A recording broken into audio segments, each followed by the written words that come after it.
अस्सलाम वालेकुम वरहमतुल्लाहि वबरकातुहू। हमारा टॉपिक है रदरफोर्ड्स एटॉमिक मॉडल और डिस्कवरी ऑफ न्यूक्लियस। इस टॉपिक को हमने दो तीन छोटे छोटे शॉर्ट क्वेश्चंस में डिवाइड किया या छोटी छोटी स्लाइड्स में हेडिंग्स में डिवाइड किया है। पहला है रदरफोर्ड्स एक्सपेरिमेंट। रदरफोर्ड का एक्सपेरिमेंट बहुत इजी था। एक्सपेरिमेंट की दो लाइंस हैं कि उसने अल्फा पार्टिकल्स जो हैं वो गोल्ड फॉइल पे फॉल करवाए, इतना ही एक्सपेरिमेंट है।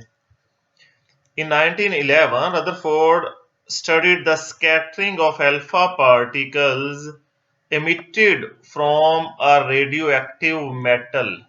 ये उसने स्टडी किया कि एक्सपेरिमेंट ये है। आप सारा लिखें वैसे तो a beam of alpha particle was directed onto a gold foil of 0.04 centimeter thickness through a pinhole, small hole in a lead plate। ये gold foil Lee.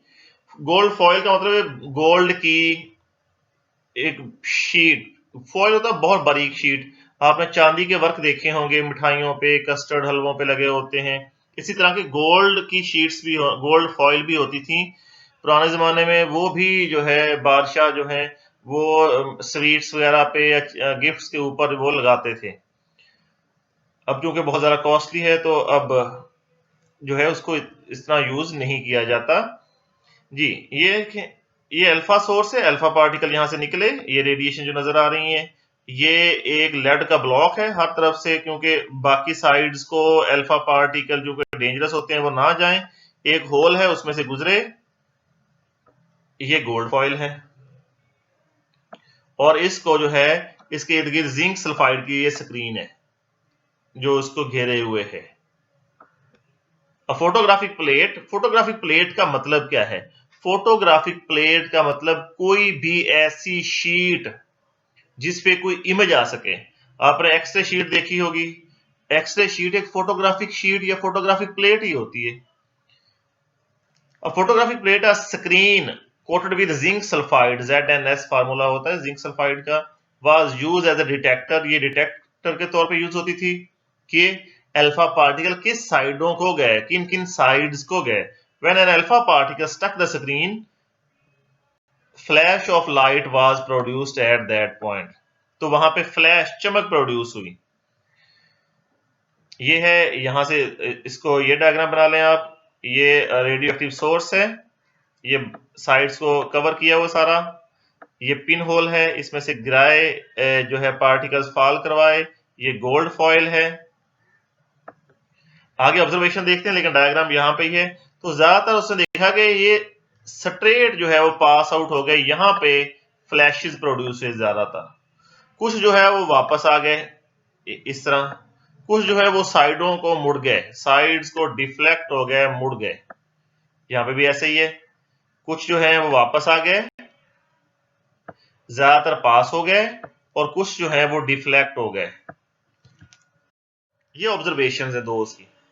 It was observed that most of the particle went through the foil undeflected। कोई change नहीं आई, वैसे के वैसे ही गुजर गए जिस तरह यहां पे नजर आ रहे हैं। कुछ जो है वो डिफ्लेक्ट हो गए, उन्होंने अपना एंगल से डिफ्लेक्ट हो गया, पाथ चेंज कर लिया। और कुछ जो है वो वापस आए, बाउंस बैक हो गए। ये तीन तरह के थे, सीधे चले गए, पाथ चेंज कर लिया, या वापस आ गए। ये ऑब्जर्वेशंस हैं। कंक्लूजन क्या निकाली उसने, इससे नतीजा क्या निकाला, उसने क्या पॉइंट्स दिए। रदरफोर्ड प्रपोज दैट रिबाउंडिंग, जो वापस आ गया पार्टिकल, इसका मतलब है कि सेंटर में कोई हैवी चीज है और हैवी चीज उस पर पॉजिटिव चार्ज है, उसने उसे कह दिया न्यूक्लियस है। क्यों? अल्फा पार्टिकल पे भी पॉजिटिव होता है। अगर दरमियान वाली चीज हल्की होती तो वो टकरा के वापस ना आते, बल्कि क्या उसको साथ ले जाते।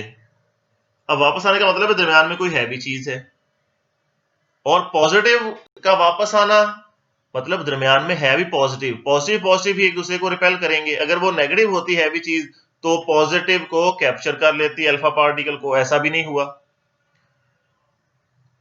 और उसने दूसरा पॉइंट जो है उसने कहा कि मेजर जो पोर्शन है एटम का वो एम्प्टी है, क्यों वहां से पास आउट हो गया, जो खाली जगह है। उस बेस पे Rutherford propose the planetary model similar to the solar system. जहां सूरज उसके सैयारे जो हैं वो मूव करते हैं, उसी तरह उसने कहा कि एटम का भी स्ट्रक्चर यही है, सेंटर में न्यूक्लियस, उसके इर्द गिर्द इलेक्ट्रॉन्स रिवॉल्व करते हैं। एटम ओवरऑल न्यूट्रल है और इसलिए जो है नंबर ऑफ प्रोटॉन्स जो है नंबर ऑफ इलेक्ट्रॉन्स के इक्वल होना चाहिए। पॉजिटिव और नेगेटिव एक दूसरे को कैंसल आउट करेंगे तभी वो न्यूट्रल होगा। ये कंक्लूजन है। ये डिफेक्ट आगे क्या है?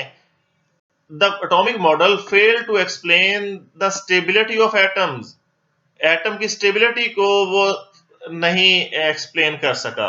Rutherford model can be applied on neutral bodies but not on charge body. Charge particles, electron और पॉजिटिव और न्यूक्लियस, ये दोनों चार्जेस हैं, इलेक्ट्रॉन नेगेटिव, न्यूक्लियस पॉजिटिव, तो इन पे अप्लाई नहीं होता।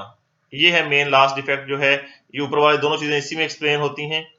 According to this model moving electron must be accelerated towards the nucleus. Nucleus की तरफ जाना चाहिए, क्योंकि पॉजिटिव है वो नेगेटिव है, पॉजिटिव नेगेटिव को अट्रैक्ट करेगा। And radius of orbiting electron should become smaller and smaller. और ये जो है इसका रेडियस जो है वो कम से कम होता जाना चाहिए। And electron should fall into the nucleus. और इलेक्ट्रॉन जो है वो न्यूक्लियस में गिर जाना चाहिए। इस तरह ये सारा system there does an atomic structure as proposed by Rutherford, जो रदरफोर्ड ने दिया, वुड कोलैप्स। सारा स्ट्रक्चर जो है वो खत्म हो जाता है, कोलैप्स हो जाता है। यानी कि सेंटर में न्यूक्लियस के इर्द-गिर्द इलेक्ट्रॉन रिवॉल्व ही नहीं करते। जब वो गिर जाएंगे न्यूक्लियस में तो इलेक्ट्रॉन का स्ट्रक्चर ही सारा खत्म हो जाएगा, उसके जो मूवमेंट है वो ही सारी खत्म हो जाएगी। तो ये डिफेक्ट जो है वो बोहर का रदरफोर्ड का डिफेक्ट है, लेकिन एक्चुअल में ऐसा नहीं होता, इसलिए इसको डिफेक्ट कहा गया है। ये है discovery of nucleus and Rutherford atomic model, उसके experiment, observation, defects. That's all about the structure of an atom. हमने discovery of electron, proton, neutron और न्यूक्लियस ये पढ़ लिया है। इसके अलावा हमने जो है charge on electron and mass on electron, charge to mass ratio of electron, वो भी प्रीवियस लेक्चर्स में हमने देख लिया है। नेक्स्ट हम देखेंगे एडवांस्ड मॉडल्स, एडवांस्ड आइडियाज क्या है स्ट्रक्चर ऑफ एटम के बारे में। अस्सलाम वालेकुम।